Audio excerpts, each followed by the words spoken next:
Hi, I'm Robbie Bobby.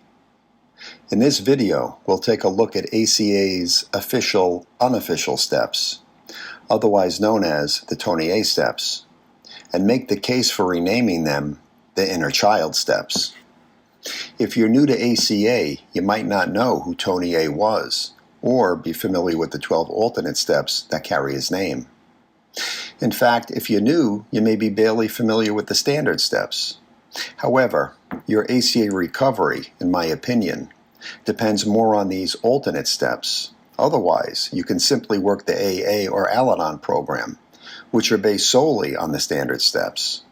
But neither of these programs or their steps address the important work of healing the inner child. The standard steps were first published in 1939 in the Big Book of Alcoholics Anonymous. 12 years later, they were formally adopted by Al-Anon, and thereafter by every other 12-step fellowship, including ACA, Adult Children of Alcoholics. These standard, or AA steps, address adult issues. They are unsympathetic to our childhood issues.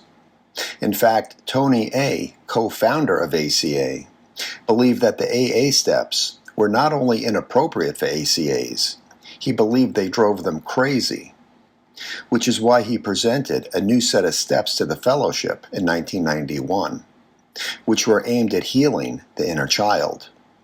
These steps, you see, were the antidote to the 14 traits which he authored in 1978. In other words, the Tony A steps are the solution to the 14 traits, otherwise known as the laundry list. The standard steps, on the other hand, are the solution to the other laundry list, which is when we become perpetrators as adults and act out the traits on other people. For example, when we become authority figures, when we use anger to intimidate others, when we judge others harshly or knock down their self-esteem, and so on. However, being a perpetrator as an adult is rooted in being a victim as a child. Therefore, I need both sets of steps. The standard steps for adult Robbie to help me take responsibility for harms caused, as well as the Tony A steps for little Robbie to heal the emotional wounds which created the traits in the first place. ACA's Steps Workbook does a great job of integrating both sets of steps, with one caveat. The Tony A steps are not directly mentioned. In fact, they're not directly referenced anywhere in ACA's literature. The reason for this glaring omission is that by the time ACA wanted to reprint these steps, Tony A. had passed away, and his widow refused to grant permission. You see, his book was copyrighted, and she owned the rights. To get around this, they reference only the standard steps, but include the spirit or essence of the Tony A steps in the body of the chapters, as well as the exercises and questions. When two corresponding steps are similar, it's easy to get away with this. When they're very different, it could lead to some head scratching. But the bigger problem, in my opinion, is that it doesn't allow you to see the structure of the Tony A steps. Therefore, if you're planning to work the steps in ACA, you should first download a copy of the Tony A steps from the internet, or purchase the book titled The ACOA Experience, which is available on Amazon for about $10. By the way, the book refers to these steps as the ACOA 12 Steps of Recovery. ACOA and ACA mean the same thing, by the way, although ACA is the official abbreviation. The point I'm trying to make is that Tony A. didn't intend they be named after himself. That would be like calling the standard steps the Bill W. steps. He intended for them to be called the ACOA steps, which suggests he also intended to replace the standard steps, as opposed to coexist with them. Perhaps this had something to do with them not being adopted by ACA at the time. In any event, I think calling them the ACOA steps today would be confusing.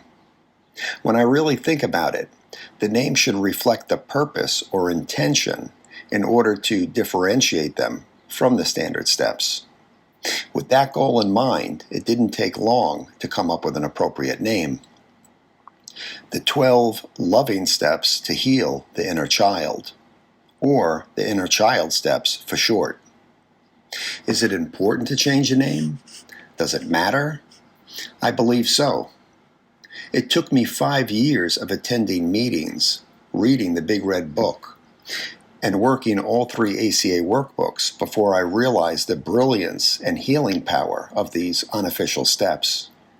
Had they been referred to as the inner child steps, I may have taken them more seriously as a newcomer and put more time into really understanding them. This is my motivation for updating the name of these important foundational steps. And it doesn't require the approval of World Service, since the current name, Tony A Steps, simply arose organically within the fellowship. If you agree, then allow a group conscious to decide how to proceed. I would suggest changing the title, but also adding Tony A 1991 just below the steps, similar to the laundry list, which ends with Tony A 1978, as if to say, these steps over here are the solution for those traits over there. In part 2, I'll provide an overview of the inner child steps themselves. And that wraps up this video, which was meant to be food for thought. If you got something out of it, please click like and subscribe and forward to a fellow traveler. I'm Robbie Bobby. Thank you for listening, and as always, keep coming back.